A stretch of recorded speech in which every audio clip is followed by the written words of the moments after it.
Bharatiya Janata party, जिसका बुनियाद राष्ट्रीय स्वयंसेवक संघ है, ये जनतंत्र और इस देश के आज़ादी का विरोधी शुरू से रहा है। इन्होंने आज़ादी के लड़ाई में कोई भूमिका अदा नहीं की थी, खुद को अलग रखा था। इस देश के किसान, मजदूर, नौजवानों को गुमराह किया। देश के किसानों के ज़मीन को ये पूंजीपतियों के हाथ में देना चाहते हैं। और अब हम लोग तैयारी कर रहे हैं कि गांव-गांव जा कर के प्रभात फेरी हो, किसानों के खेत खलिहान में जाना है।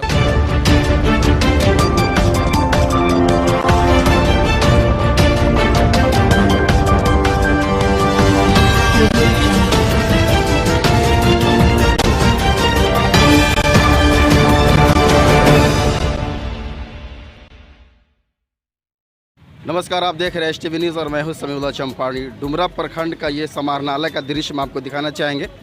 ये समाहरणालय है सीतामढ़ी डिस्ट्रिक्ट का ये डुमरा प्रखंड है, जहां पर इस समाहरणालय के अपोजिट में दिखाऊंगा। यहां पर किसानों का महाधरना प्रदर्शन हो रहा है। क्या मांग है? पूरे देश में धरना प्रदर्शन चल रहा है।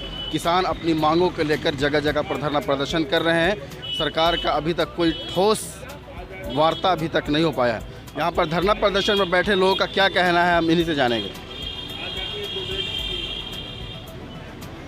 किसान आंदोलन लगातार चल रहा है, जगह जगह पर प्रदर्शन हो रहे हैं, लेकिन सरकार मानने को तैयार नहीं है। सरकार की तरफ से अभी कोई ठोस वार्ता नहीं हो पा रही है। यहाँ पर हमारे बीच अर्जुन राय, जो पूर्व सांसद रहे हैं, मैं उनसे बात करूँगा। किसान धरना प्रदर्शन कर रहा है, लेकिन सरकार की तरफ से कोई ठोस वार्ता अभी तक नहीं हो पा रही। देखिए, भारतीय जनता पार्टी, जिसका बुनियाद राष्ट्रीय स्वयंसेवक संघ है, ये जनतंत्र और इस देश के आज़ादी का विरोधी शुरू से रहा है। और इन्होंने आज़ादी के लड़ाई में कोई भूमिका अदा नहीं की थी, खुद को अलग रखा था। आज जब इन्हें प्रचंड बहुमत देश में मिल गया, इस देश के किसान, मजदूर, नौजवानों को गुमराह किया। विभिन्न तरह के लुभावने नारों के बल पर ये दूसरी बार सत्ता में चले गए। तो एक बार इन्होंने भू अर्जन कानून के खिलाफ में कानून लाया था, जिसके इन्हें बैक होना पड़ा। और इस बार असली लड़ाई में ही फंस गए हैं। देश के किसानों के ज़मीन को ये पूंजीपतियों के हाथ में देना चाहते हैं। कृषि उपज के माध्यम से व्यापारी वर्गों को बढ़ाना चाहते हैं। देश के किसान, मजदूरों के ज़मीन को हड़पना चाहते हैं। आज पूरे देश के किसान आंदोलित हैं और हम लोग किसानों के साथ हैं, मजदूरों के साथ हैं, नौजवानों के साथ हैं। तो आज पूरे देश में जिला मुख्यालयों पर किसान संगठनों का धरना है।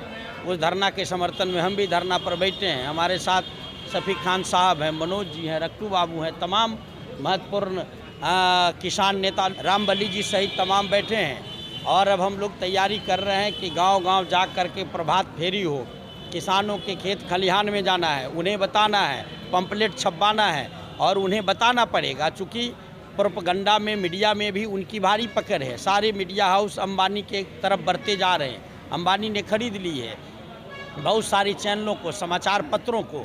तो जनता के बीच में जो कम्युनिकेशन के माध्यम में हमें 1 to 1 करना पड़ेगा और किसानों को बताना पड़ेगा कि किस तरह से ईस्ट इंडिया कंपनी भारत में पैर पसार करके और भारत को गुलाम बना दिया। उसी तरह से भारतीय जनता पार्टी के श्री नरेंद्र मोदी और अमित शाह ने अंबानी और अदानी के माध्यम से देश के ज़मीन को हड़पना चाहता है, किसान को हड़पना चाहता है, नौजवानों को रोकना चाहता है और पूरे देश पर कब्जा करना चाहता है। लोगों को केवल जीवन बसर किसी तरह जिंदा रहे, इसके लिए कुछ खाद्यान्न उपलब्ध करा करके पूरी संपत्ति अर्जित कर लेना चाहता है। इनके 5 साल के 6 साल के कार्यकाल में अदानी की संपत्ति दोगुनी हो गई, अंबानी के संपत्ति में कई गुने वृद्धि हो गए। और जो किसान मजदूर है, उनकी संपत्ति समाप्त हो रहे हैं। छोटे छोटे 6 लाख MSME के जो 6 करोड़ उद्योग धंधे हैं, जिस पर लगभग 20 करोड़ लोग, नौजवान लोग, बेरोजगार लोग जो निर्भर थे, वो समाप्त हो गए। नोटबंदी से देश की अर्थतंत्र समाप्त हो गई। GST से व्यापारी, छोटे छोटे व्यापारी मारे गए। अब किसान की जो एक ज़मीन बची है, उसको ये कब्जा करना चाहते हैं। तो इसको हम लोग किसी कीमत पर कब्जा नहीं होने देंगे। इसके लिए चाहे जितनी लड़ाई हो, जितनी आंदोलन हो, पार्टी, सत्ता दूसरी बात है, सबसे पहले जनता है, किसान है और नौजवान है। इसकी लड़ाई के लिए हम लोग कृत संकल्पित है और आगे जो भी लड़ाई होगी, जनता को जागरूक करके हम लोग लड़ेंगे और इनके मंसूबा को पूरा नहीं होने देंगे और 2024 से पहले ही इनको विवश कर देंगे। ताकि ये कुर्सी छोड़ करके भाग जाए, ताकि इस देश की रक्षा हो, नहीं तो यह देश बचने वाला नहीं है। इनके हाथ में यह देश सुरक्षित नहीं है। विपक्षी पार्टियां इस आंदोलन को बेबुनियाद बता रही है, कह रही कि कोई मुद्दा नहीं है, इसलिए लोग अपनी सड़कों पर उतरे। देखिए, कभी कभी बिना मेहनत को के बहुत बड़ी चीज़ मिल जाने से उसके महत्व को लोग नहीं समझते हैं। इन्हें समझना चाहिए कि देश की जनता सबसे ज़्यादा जागरूक है, समझ है इनके पास। इनको सत्ता मिल गई है, इसका मतलब पूरा देश इनको नहीं मिल गया है। लोगों ने वोट दिया है अपने विकास कार्यों के लिए, देश के सुरक्षा के लिए। देश सुरक्षित भी नहीं है। एक तरफ महीनों से चीन ने कब्जा कर रखा है भारत के बहुत सारे इलाकों को, हजारों हेक्टेयर ज़मीन को कब्जा कर रखा है। और ये प्रधानमंत्री ट्रंप के साथ सुर में सुर मिला रहे थे। विदेशी नीति भी खराब हो गई। अब अमेरिका भी भारत के साथ नहीं है। ये वोट मांगने चले गए ट्रंप को, तो एक तरफ ट्रंप चले गए, अब ये बाकी है इन्हें विदा करना है। इन्हें मालूम भी नहीं है कि देश कैसे चलता है। ये देश विविधता में एकता है, गंगा जमुना की तहजीब है। यहाँ हिंदू भी है, मुसलमान भी है, सिख भी है, ईसाई भी है, पुरुष भी है, महिला भी है, किसान भी है, मजदूर भी है, कारोबारी भी है, छोटे कारोबारी भी है। हर तरह के लोग इस भारत में रहते हैं, हर भाषा के, हर जाति के, हर रंग के हैं, हर मुल्क के लोग यहाँ रहते हैं। सबको मिला करके चलने की जिसको तहजीब होगा वही इस देश को चला सकता है। इन्हें कुछ मालूम नहीं है। किसी तरह से गुमराह करके इन्होंने वोट लेने में सफलता प्राप्त की है। देश की जनता धीरे धीरे समझ रही है। अब इनकी ऐसी विदाई होगी कि 25-50 साल तक इनको कोई जनता सत्ता में आने देने वाली नहीं है। 10 से ज़्यादा किसान और 10 से ज़्यादा लोगों की शहादत हो गई है, मर चुके हैं लोग। उनके परिवार वालों को और उनके जानने वालों को क्या संदेश देंगे? चाहे 10 की शहादत हो या 10,000 की शहादत हो, हम इस देश की रक्षा के लिए संघर्ष करते रहेंगे। चाहे किसान नौजवान की शहादत हो या हमारी शहादत हो, ये देश पहले है, शहादत उसका दूसरा नाम है। और शहादत के बल पर ही आज़ादी मिली है।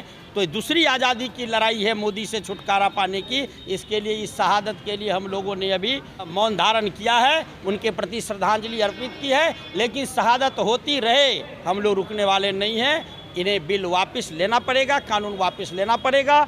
और जो भी जन विरोधी कार्य करेंगे उसका खिलाफत जनता करेगी, और तब तक करती रहेगी जब तक इन्हें सत्ता से हम लोग बाहर नहीं करते हैं। अगला मुद्दा क्या होगा, अगली प्लानिंग आप लोगों की? अभी तो आंदोलन है, स्पॉन्टेनियस आंदोलन चल रहा है। इसे स्पॉन्टेनियस आंदोलन कहते हैं। कल क्या होगा वो तो कल रात में तय हो जाएगा। कल में जिस तरह से आज़ादी के लड़ाई में तय नहीं होता था, एकाएक स्पॉन्टेनियस होते रहता था, तो इस देश के आज़ादी की दूसरी ये लड़ाई है, ये स्पॉन्टेनियस है। कल जो तय होगा आपको मालूम हो जाएगा।